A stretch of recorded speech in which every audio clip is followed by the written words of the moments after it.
ये जो बारिश आई है, बेमौसमी बारिश आई है, उससे बड़ा भारी किसानों का नुकसान हुआ है। वजन भी घटेगा, सरसों में भी और गेहूं में भी बड़ा भारी नुकसान। तो एक तो यह है, सरकार को तुरंत स्पेशल गिरदावरी करानी चाहिए और इनके कंपनसेशन अनाउंस करना चाहिए, क्योंकि हर एकड़ में कई कई मन जो है वजन जो घटेगा। दूसरा, ये ऐसे आदेश करती है सरकार कि भाई ट्रैक्टर में आएंगे, मंडी में बड़ा नंबर लगा के आएंगे और वो ही आएगा जिसके नाम है मेरी फसल मेरा मेरा वही आएगा। हमारे यहाँ तो महिलाओं के नाम भी है जमीन है, इसका मतलब वो करते रहेंगे। पहले हमारे टाइम में शिक्षा जो था वो गिरदावरी होती थी, अपने लेकर बता दो, ये दिक्कत पैदा करें, ये घोटाले को अंजाम देता है।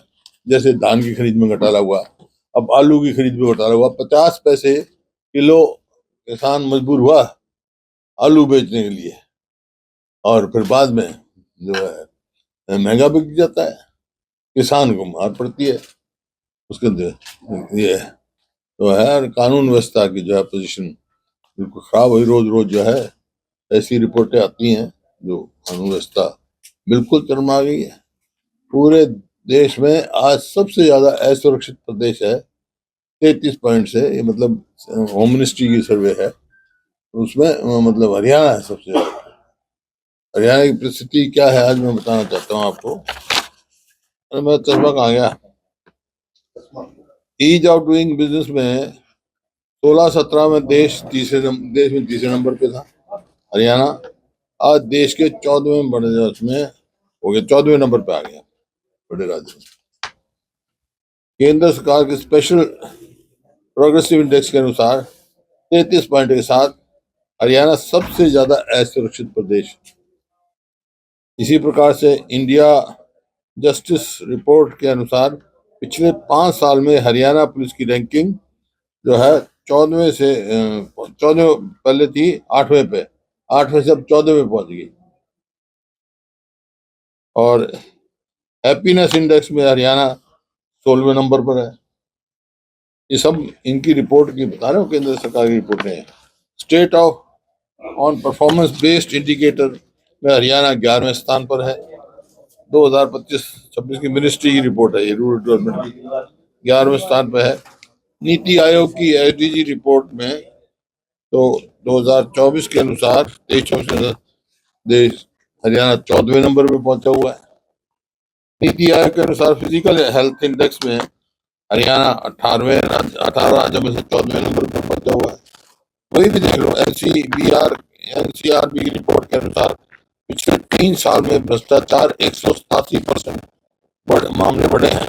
हरियाणा भ्रष्टाचार में 6 नंबर पर पहुंचा हुआ है। कृषि और कल्याण मंत्रालय की रिपोर्ट के अनुसार किसानों पर कर्ज के मामले में हरियाणा 4थे स्थान पर है। हर किसान पर 1,82,922 जो है कर्जा घटा है। आप कोई लगा लो, मनरेगा था जो गरीब आदमी के लिए एक जाएगा था, उसको बदल दिया। इसमें यह स्कीम थी कि मजदूरी पूरी सेंट्रल गवर्नमेंट देती थी और 10% जो है वो इंफ्रास्ट्रक्चर के लिए स्टेट देती है, आपको पंचायत देती है, आप पंचायत समिति देती है, जो भी काम कराता है।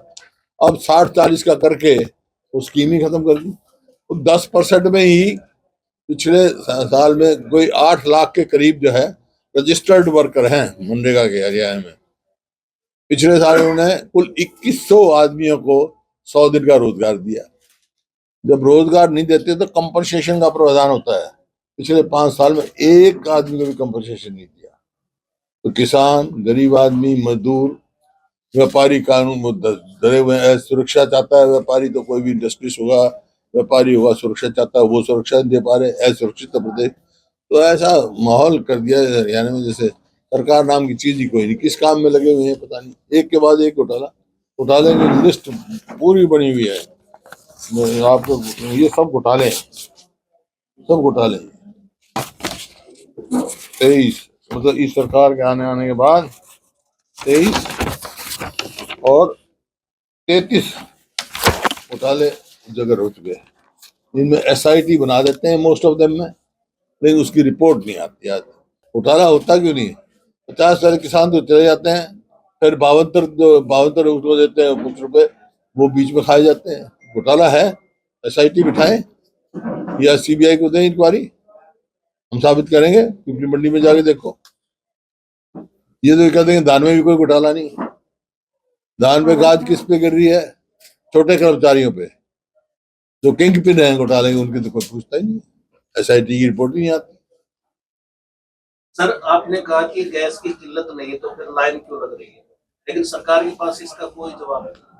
लोग लाइनों में लगते हैं, नहीं मिल पाता। क्योंकि लोगों में एक जैसे चल रहा है, युद्ध चल रहा है ईरान का और अमेरिका इजराइल का, लोगों में एक विश्वास की कमी आई है। हाँ, पैनिक की हो गई। ये लोगों को विश्वास जमाना ये सरकार का काम है। जब एक तरफ ध्यान देते हैं कोई कमी नहीं है या कमी है तो स्पष्ट करें भाई इतनी कमी है सब। अब लाल बहादुर शास्त्री ने भी तो एक टाइम का खाना बंद कर दिया था, जब उन्होंने कहा उसकी कमी है तो वो सामने स्पष्ट करें, कमी नहीं है तो लोगों में विश्वास पैदा करें। ये सरकार का काम है।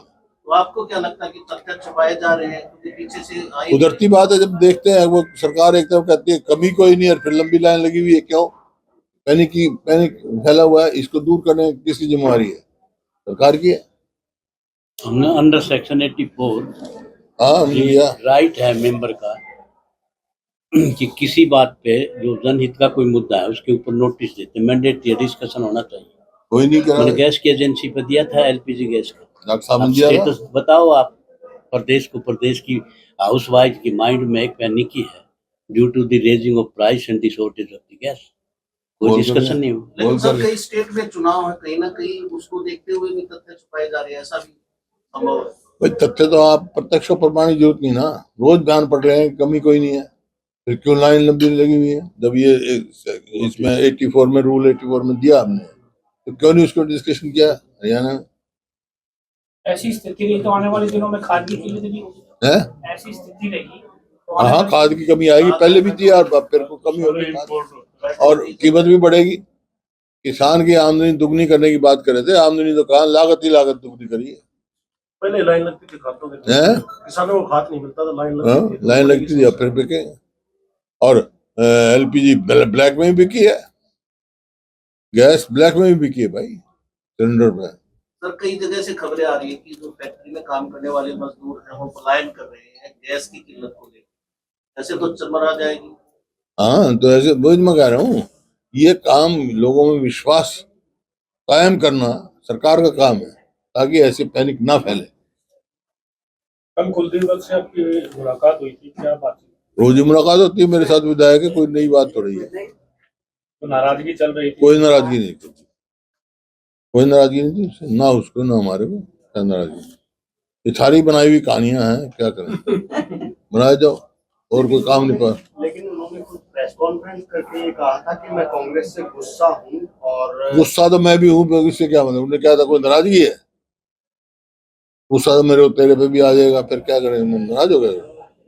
नाराजगी तो वोट क्रॉस वोट हुई या नाम को लेकर के ही वो नाम नहीं, नाम साफ स्पष्ट है, 5 नाम हुए हैं और वो क्रॉस वोट क्या पार्टी फैसला ले रही है,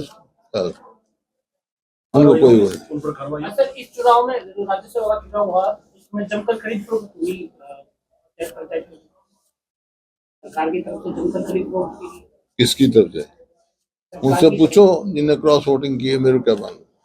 दिया सारी बात बताई है, सारी बात बत्रा साहब बता देंगे। ये काउंटिंग एजेंट थे वहाँ पे, इलेक्शन एजेंट थे हमारे, राज्यपाल को ज्ञापन दिया है, इलेक्शन कमीशन। हाँ, इलेक्शन, वो तो इलेक्शन एजेंट तो हर जगह होता ही है, तो इलेक्शन एजेंट थे, राज्यपाल को भी दिया है, इलेक्शन कमीशन को भी दे रहे हैं, अब दे। अन्य प्रदेशों में कांग्रेस के जो विधायक हैं उनके ऊपर कार्रवाई, हरियाणा में कब होगी?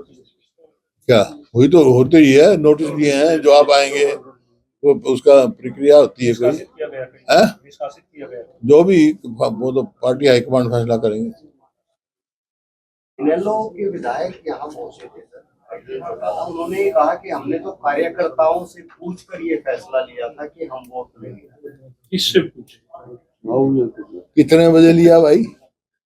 जबकि कितने दिन पहले बयान आ रहा था मेरा, कोई कांग्रेस के भी खिलाफ है ये और बीजेपी के खिलाफ है, तो अपना स्टैंड स्पष्ट करें, क्या करेंगे? 3 बजे 2 बजे ट्रांसफर करेंगे, 3 बजे करेंगे, 3:30 बजे करेंगे, जब देख लिया कि कांग्रेस का उम्मीदवार जीत रहा है तो हम नहीं जाएंगे। ऐसा क्यों निर्णय लिया फिर? क्या हैं? कारण क्या मानते हैं, क्यों निर्णय लिया? क्योंकि कांग्रेस की 32 वोट आ रही थी, चाहिए थी 28 वोट। वो ये कह रहे हैं कि अभय चौटाला का कांग्रेस प्रत्याशी ने शुक्रिया करना चाहिए। हैं? वो ये कह रहे हैं कि कांग्रेस पार्टी ने जो प्रत्याशी हैं उनको अभय चौटाला का शुक्रिया करना चाहिए। कौन कह रहा है? अर्जुन और क्या कहें, और क्या कहेंगे वो, बताओ। जिसके पल्ले कुछ नहीं।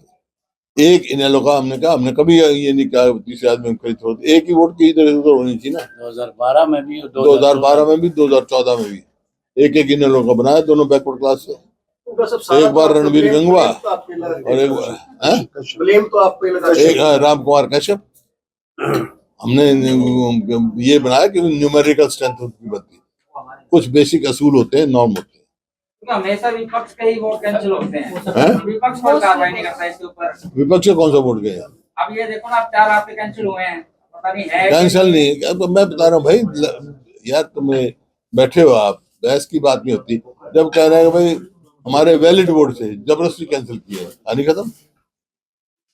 क्योंकि जो रिटर्निंग अफसर है वो कॉम्प्रोमाइज था।